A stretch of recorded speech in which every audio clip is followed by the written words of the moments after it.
Hello everyone, good morning. তো সকাল সকাল উঠে বিছনা গোছগাছ কমপ্লিট করে নিয়ে, যেহেতু আজকে সোমবার আমার ছুটি, তো সকাল সকাল এক কাপ চা খেয়ে নিয়ে সকালে ব্রেকফাস্ট কমপ্লিট করলাম, চিড়ের পোলাও। তারপর স্নান টান করে উঠে বাবার মাথায় জল দিলাম, বাবাকে ফুল টুল দিয়ে সাজিয়ে নিয়ে কমপ্লিট করে নিয়ে তো দেন রেডি শেডি হয়ে আজকে আমি আর আমার বান্ধবী দুজনে মিলে যাব ঘুরতে। বান্ধবী না, ও হচ্ছে আমার বেস্ট ফ্রেন্ড। তো দুজনে মিলে চললাম রেডি শেডি হয়ে ঘুরতে। তো এখন আমরা চলতাম একটা ক্যাফের উদ্দেশ্যে। তোকে দেখো, ক্যাফেটা হচ্ছে আড্ডার আসর।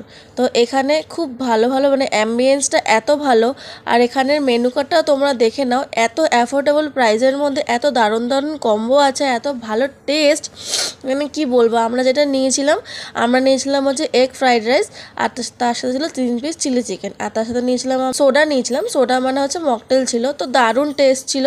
তো তারপর আমরা গঙ্গার পাড় চলে গেলাম, বারো মন্দির ঘাটে। এত সুন্দর সানসেট আর এত সুন্দর ভিউ, সেখানে কিছু ছবি তো না তুললে হয় না, ভিডিও না করলেও হয় না। দেখো চারিপাশে এত সুন্দর লাগছে দেখতে। আমরা দুজনে মিলে ওখানে গিয়ে খুব সুন্দর সুন্দর ছবি তুললাম। তো দেখো এখানে অনেক কালী ঠাকুরের বিসর্জন হচ্ছিল। তো চলো আমরা এখন বাড়ি যাওয়ার জন্য বেরিয়ে গেছি। রেডি সেডি হয়ে নিয়ে এখন আমি বাড়ি যাচ্ছি। তো দেখো এখন বান্ধবীটা কেমন পাগলের মতো করছে। তো চলো এখান থেকে আমরা এখন লস্যি খেলাম। এখানে লস্যিটা হচ্ছে দারুণ, পুরো ঘন। তো এখন দেখো আমি আমার তার বাড়ি যাচ্ছি। তো দেখো সে আমাকে দেখে তো অবাক, পুরো হাতে ফুল নিয়ে আমি তার কাছে চলে গেছি। তো আমাকে দেখে অবাক হয়ে গেছে। দেখো বাইরের জন্য রোল আর থামস আপ নিয়ে চলেও এসেছি। তো চলো আজকে মিনি ব্লগটা এটুকুনি রাখলাম। ভালো লাগলে লাইক করে, কমেন্ট করে, সাবস্ক্রাইব করে দিও।